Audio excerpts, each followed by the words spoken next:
So may napanood na naman akong kakaibang bagay sa TikTok. Tignan nyo, ang videong ito ay pinost ng isang Indonesian kung saan napakarami ang nagtag sa akin. Tinatanong nila kung ito ba daw ay fact or fake. Sabi kasi sa post, isa daw itong uri ng bug kung saan sobrang tatagal daw ang ultimate ni Mia. Tignan nyo naman, oh. Parang sinatalya na si Mia dito.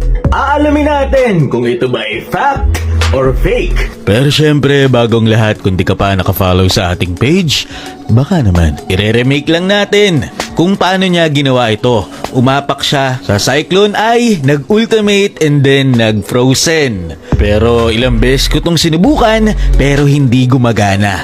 Paano nga ba niya nagawa yun? Ito ay dahil sa Creator's Camp. Pwede mong i-adjust dito kung gaano katagal ang pagkukonceal ni Mia or ang kanyang ultimate.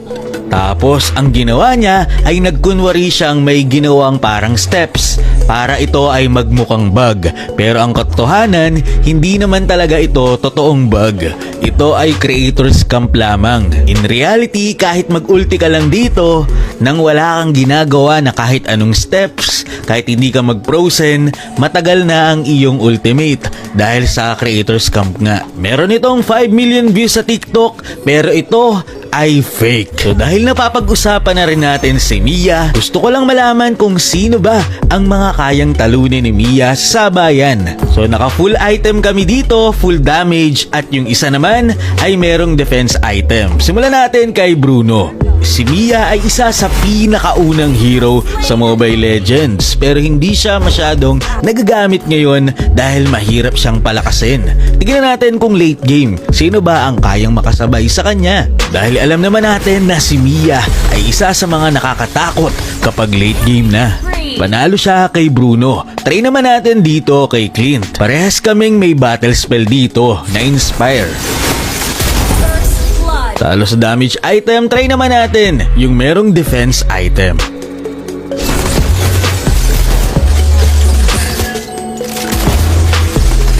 Hindi rin kinaya ni Clint. Subukan naman natin ang Layla. Pure damage item, pinauna na natin ng ultimate si Layla, pero dahil sa ultimate ni Mia, napakalaki ng kanyang advantage. Dito naman tayo sa may defense item naman. Panalo pa rin si Mia. Dito naman kay Iritel. Kung magpo-pure damage kayo kay Mia, okay dito ang crit. Kung magde-defense item naman kayo, okay dito ang Trinity build or attack speed build. So na second skill natin si Iritel, hindi nakagalaw at talo siya. Try naman natin dito kay Leslie. So si Leslie hindi nalaban ng sabayan yan. Pero kung sabayan ng usapan, wala talagang gagawin yan dito kay Mia. Try naman natin dito, merong defense item. So muntik na pero hindi rin kinaya. Subukan naman natin dito kay Hanabi. Talo sa damage item, try naman natin merong defense item. Lagi niyong tatandaan, maganda ang attack speed build kung meron kayong defense item. Sinubukan naman namin dito ay si Claude. Pero hindi rin kinaya, grabe, papel lang. Subukan naman natin yung merong defense item na Claude. Hindi rin kaya. Try naman natin si Kimi, paunahin na natin ang ultimate. So dahil hindi ini-inspire si Kimi, naka-vengeance siya, pero talo pa rin siya dito kay Mia. Si Kimi hindi din pumapalagto ng sabayan, pero dahil sabayan ng usapan, panalo si Mia. Try naman natin dito kay Granger. Hindi ini-inspire si Granger, kaya siya ay naka-vengeance. Sobrang sakit ng burst damage ni Granger kapag sabayan na damage build, talo si Mia. Pero kapag pwede ka nang gumamit ng defense item, ito ang mangyayari. Panalo si Mia. Try naman natin 1-1 full damage build. Talo si 1-1. Ang bilis lang siya na takedown.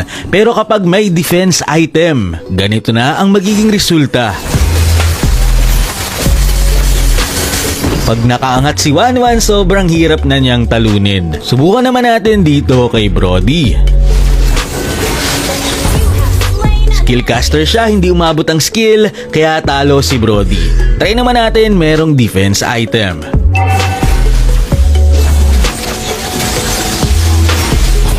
So wala rin, hindi rin kinaya. Subukan naman natin si Beatrix. Hindi rin ini-inspire to, kaya naka-vengeance at panalo si Bea. Try naman natin walang battle spell. Kung kakayanin ba ni Mia. So hindi rin kinaya, panalo pa rin si Bea. Grabe ang lakas ni Beatrix. Subukan naman natin si Nathan.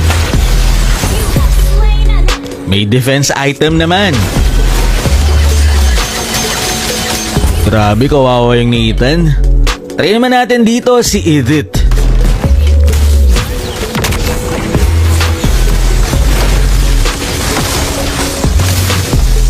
Muntik na pero hindi kaya ni Mia. Subukan naman natin dito si Melissa. Lagyan natin ng defense item.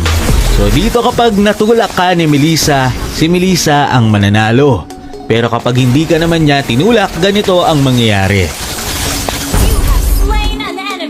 Panalo si Mia. Try naman natin dito kay Carrie. Napakalaking bagay talaga pag nag-invis si Mia, kaya talo si Carrie. Try naman natin dito, may tank item na. Alam na natin ang nanalo si Carrie pero sobrang dikit lang. Siyempre hindi mawawala si Moskov.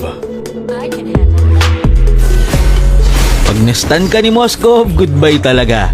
Pero kapag hindi ka naman na-stun at na-dodge mo yung tulak niya, kagaya nito, panalo si Mia.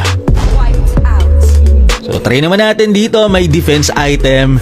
So dito, tatry nating timingan yung stun ni Moskov. Saka tayo mag-ultimate para maka-atake tayo. At panalo si Mia. Malakas talaga si Mia at iilan lang ang kayang talunin siya sa late game.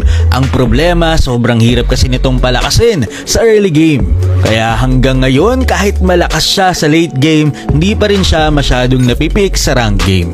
Maraming salamat sa panonood and to God be the glory.